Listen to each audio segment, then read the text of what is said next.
All right, guys. Good day, guys. Or should I say good evening? Because this is already evening.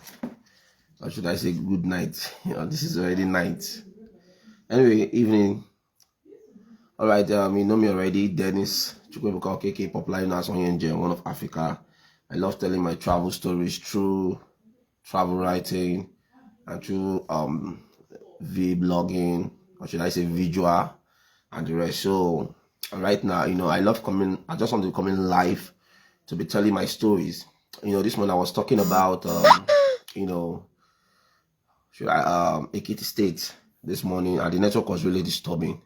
So I have to stop the video. So this evening I have to continue to round off the story of Ekiti State, so that tomorrow I will talk about another state, which is I think I'll be going to Akwa Ibom. So we'll be talking about Akwa Ibom tomorrow. Yeah. So all the Akwa Ibom people out there, they should get prepared to listen my story, how I escaped. I don't want to use those words on Facebook actually. When I say KIDD, whatever, should I say, okay, kidnapping? I don't know if Facebook is going to give me this one restriction, but I'm just scared of saying it out. So anyhow, I'm going to be saying all the stories tomorrow morning about my Akwa Ibom trip that I did last 2 years. So that is the main reason why I'm coming live to do this live video. You understand? So right now, I'll be telling my story. I'll continue my story where I stopped this morning about Ekiti State. So immediately I left Arenta Waterfall, went down straight to a region, the upward hills, and I was talking about how they according to the village, what they believe as they said the river moves upward, that is, it moves anti-clockwise. So the river and the fish inside the river is a sacred fish. You can't eat the fish. So I was even telling them they should get us the fish so we can cook. They said no, if you cook the fish will not get done. That they don't eat the fish from this river, that they worship the river and they worship the fish, and they are using the river, they use the river for their house choices and the rest. So that was how we did some, one or two talks before leaving that place. They went to this particular rock at Ilewe. Yeah, Ilewe, they said is a land of plantain. Yeah, if you're looking for plantain, when I went there, I saw a lot of plantain. Don't mind me, I have little kata, please. So if you see me sneeze, hey, it's normal. This is a normal, I told you I'm just recovering. So that is how we visited the plantain area where people, if you reach there, the plantain in that city is very, very cheap. You can get 5 pieces of plantain for 1,000, 800 if you price well. So for those of you that loves plantain, if you're looking for good destination where you can get plantain, I would advise you to go to Ilewe at Ekiti State. So that is how we finished off from there. We went straight down to, went back home. We went back home. Now, another problem that I discovered about this Ekiti State was they're having issues of transportation, not even within the city now. Within the city, Ekiti State have bike. Yeah, everywhere in Ekiti State, bike normally goes there. You understand? As far you are able to pay for the transportation, or you have the money to pay for the fee. They also have cab. So, but from the Ilawe Park down to Ikogosi, man, the transportation is something else. So the only way we did actually we went to Ilawe Park. They were waiting for a bus, or should I say cab, to fill up that is going to Ikogosi. It was only me and my tour guide were just at the park waiting from around 8 o'clock, waited till 12 on the dot before our bus suggested and said, okay, let's follow the Ilawe let's enter motor from that same Ilawe Park that is going to Ilawe community. From there, we'll now take bike straight up to Ikogosi. So we paid 700 naira cab each, which is 1,400 to Ilawe community. From Ilawe community, we paid bike 2,500 straight up to Ikogosi community. So when we went there, so the mission was, that was the next trip, the next day. So the mission was to explore the plane crash, the first plane crash that occurred in Africa, April 14, 1942. So, and we don't really know exact spot where it is, because hiking alone to that destination took us 1 hour 30 minutes. So coming down was close to 1 hour. Like, so hiking was very hard. Ascending was very hard. While descending was very easy for every one of us. Like both of me, the security, and then my tour guide. Nancy, how are you? Don't mind me, oh. I have Qatar, oh, please, oh. How is everything? How is radio station? Igbo lady. I love the way Mali speak your Igbos during your radio section. Nice one. So, we begin our journey. I got the security that will take us to the plane crash destination. So we paid the security 15,000 naira to explore this region. Then the security now said, okay, no problem, because he said we're going to pay 15,000 naira. That is going to be going with gun, bullets, weapon, whatever, some shams and the rest. We don't have any other choice. I'm so eager to exploit this destination so I can do what? Sorry, guys. So I can learn a lot, because I love learning new things every day. So that is how we began the trip. We started hiking from the community, from the ground, start going up, start hiking. Like at the point I was thinking that maybe where we are hiking to is not, it was just like, let's say 30 minutes hiking. So we started hiking, climbing. There's a point we reach. I'll tell them, man, I'm tired. We have to stop there, continue hiking again after resting. We continue hiking till I get to another destination. We stopped again. You know that the plane crashed, where the plane landed or where the plane crashed was 740 meter above sea level. At a point, like, I was asking myself, are we going to come down? Like, I was even scared at a point, but based on, I'm so eager to visit or see the plane crash. The first plane crash that I'll call in Africa is not easy. So I have to visit the first plane crash. I strive, in fact, my strength, everything about, like, I just have that determination that I must surely get to this destination, because at a point, I was like, I'm going to be coming back. I'm going to turn back from this journey. I don't think if I will make this journey anymore. Like, but still, I was still struggling, still pushing, telling myself that yes, I must surely get to this destination. You understand? So that is how we went there. We sat there, we were just doing our hiking. Every spot we stop, we rest, continue. There's a point we started using cutlass to start clearing the bush, because there is no track anymore. So the government should really work on that also. The government should really work on the tracks. And I don't know why the government has not even really made that place, like, this is a tourist attraction, like, protect the area. When the plane crashed, I heard that the first time the plane landed, though people don't know anything concerning tourism, some of the villagers collected some of the plane parts, some of them collected the wings, some of them collected the tires, some of them collected the, so the only thing that was remaining at that region where we visited at where the plane crash occurred was the propeller. And the propeller was 2. So there they said the thing was even much. It was this aboki that was those henchmen. They started climbing there to pack some of the aluminiums, the irons there and the rest, until the king or the community or the government said nobody should touch anything there again. So the thing that is remaining there now is the propeller. The propeller, you understand?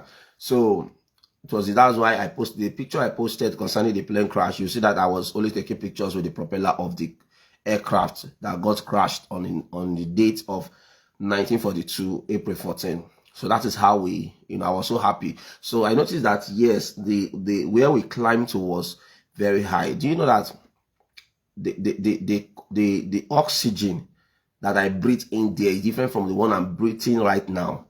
If you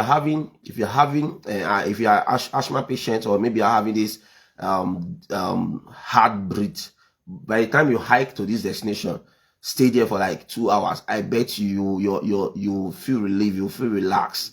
So that was how. And again, I noticed that this cloud of a thing I was like, God, don't near this heaven, no, not heaven I did so the thing was all sounding funny to everybody. Like my tour guide and the security were just laughing. So we're just making one or two comedy and the rest, I'm an entertainer. So I like anywhere I stay should be kind of more fun, you understand?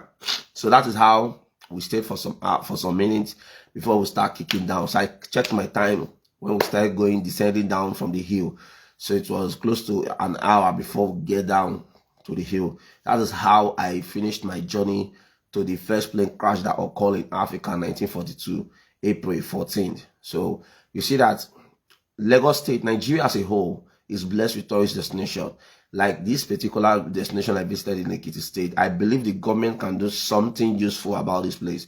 That is not only just coming to visit the tourist destination. People might like, okay, it's only propeller that is there. Let's I beg nothing, because I know some tourists that will visit the Kogosi community may likely want to go to the water and warm spring, or may likely want to visit what are they calling it, the Areta waterfall, or the every river where the fish or whatever the second fish is. But they would like, is it not if you mention the plane crash to them, they will tell you, it's not a plane crash, that's I bet nothing is there again. No. So let me tell you something. The government can do something useful about that place. Even for the fact that they have propeller sting hanging there. I believe some of the villagers have some of these plane bodies that they can easily pay them and collect it back and make one or two small, structure that will protect that region. So now you're not only going there to see the propeller or to see the destination or the spot where the first plane crash occurred. You are also hiking. So it's also part of tourism. You are hiking. So if you are hiking, you know what you're going with. You're going with your boots. Excuse me. Sorry. So if you are hiking, you are going with your boots. You are going with your clothes. With your long trousers. Like, you have to dress properly, because you might likely meet snake inside the bush or whatever. But to God be the glory, I only saw one, but it didn't harm me and the rest. So we just have to go and come back. It was God's doing, you understand? So the government should just really work on the tracks road, one, and also have structures that will protect that area too. And I also heard that the place, from that plane crash, the spot where it occurs, it also leads to a spot, to Arenta waterfall. So it's something that the government can easily construct, like, building a track road to the destination where the first plane crash occurred, one, and also building a structure to protect that region too. There's a structure not just to protect it, it will be a structure for rest point. By the time you get to that place, you can rest there, maybe take some snacks. If you are with drinks or with bottled water, you drink and rest there. From there, you cannot hike down to Arenta waterfall. Now, that Arenta waterfall will be your last destination where you can hike down, so you can now feel relaxed, take your bath there, swim under the waterfall and the rest. So that's what I saw. That's what I think. So I think the government should also put that into consideration. You understand? So, but anyway, after finishing up the hiking from the plane crash, then I would, I hiked down. You understand?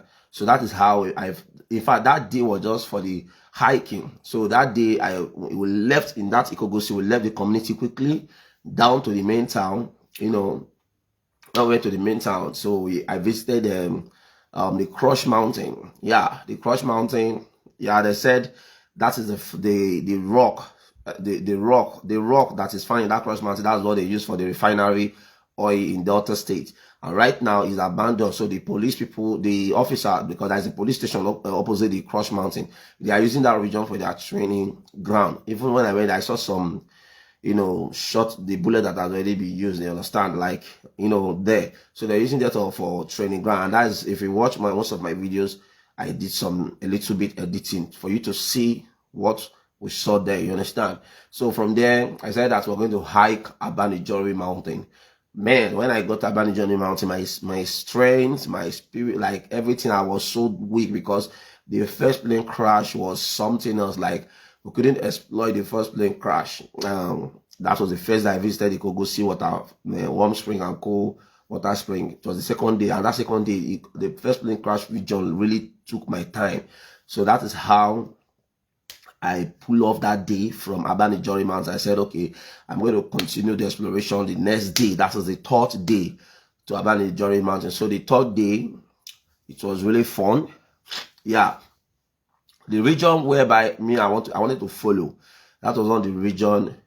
The one of my friends, Jamaica, because later we added another great hiker. His name is Jamaica. He's the son of a culture and tourism minister in Ekiti State. So I respect him a lot in the person of Mr. Jamaica. So he was like, Dennis, let's go for adventure combined with hiking. I said, how? He said, Abanijori. We're not going to follow the other routes. We're going to follow the back route. Man, that was when I knew that, yes, I embarked the most dangerous hiking in my life.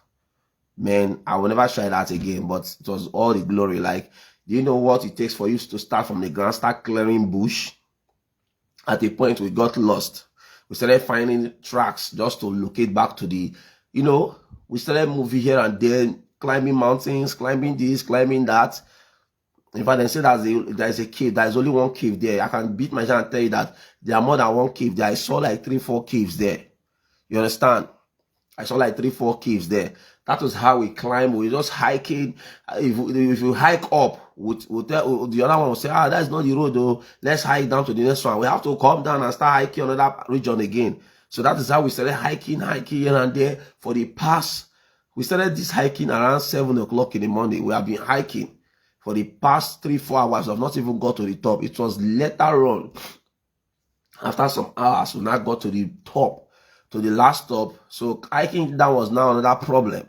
When I do tell people that hiking is the problem, then hiking down is not going to be the problem. But this time hiking up was the problem, hiking down was also the problem. So everyone was just so covered. So I just want the governor or the tourism commissioner or minister of the state should work at that particular region. It's also a great tourist destination. They should put road tracks. They should clear the roads. They should make it more easier. If it is possible, they should put staircase to secure to safeguard people's life that is exploring that region. Like Ayekoloma Waterfall now, if you are going there, you take staircase from up and down. Climbing up is going to be, the going down is very easy. Climbing up is the problem. You understand? At this region, it's just like the opposite of Erijesha. So that is how my adventure. I don't know if I got to the top of Abanijori Mountain. I went to the cave and now came down, took some pictures and the rest. It was really fun. Like it was Abanijori Mountain is like 550 meters above sea level.